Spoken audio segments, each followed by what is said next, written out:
Now we're going to go over some of the steering components. Like we talked about inside, we have the steering wheel that turns the steering column. That steering column goes through the cab, comes out here.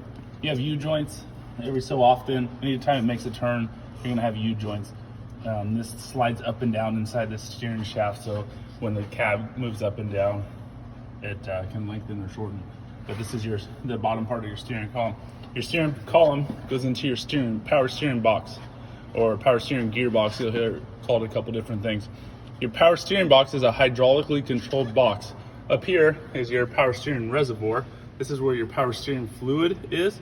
It has hoses that go down into your power steering box. So you have a reservoir that holds the fluid, and then the fluid goes down into the power steering box itself. When you add input from the steering wheel, it turns the steering column back and forth, which in turn turns gears inside this steering box and hydraulically sends fluid from one side to the other to assist your steering to make it easier for you. That's why it's power steering. And then goes through the gears and goes to this pitman arm. This pitman arm is splined, kind of like we were talking about the splines on the S-cams, but this is splined, and this is going to move back and forth this way. It can go back and forth, or it can go side to side, depending on how they're set up.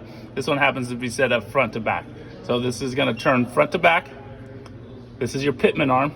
So you turn this, it turns gears in here, turns your pitman arm front to back on this one.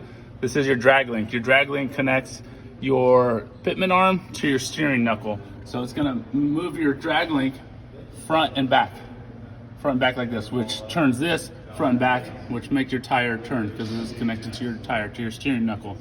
So it makes your tire turn one way or another. So just to review, we got our steering column, our power steering box or our gearbox, our pitman arm, and our drag link.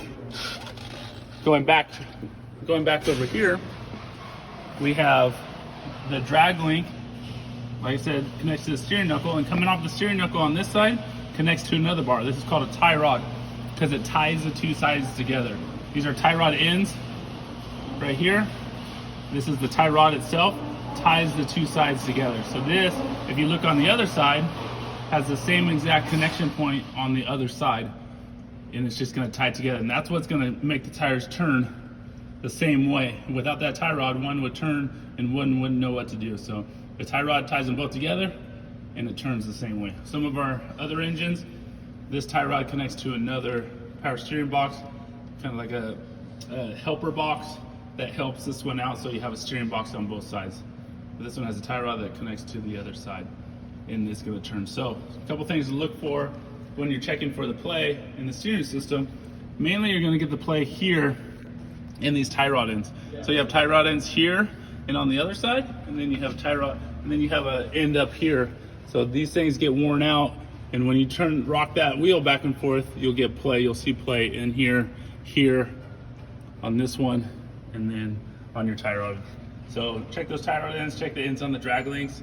As you see, they bolt on, they're threaded. This is a lock, they're threaded. The mechanic will unthread them, put new ones on, and you'll be back in business. But keep an eye out on that when you're checking your play in your steering wheel, because that's most likely where it'll come from.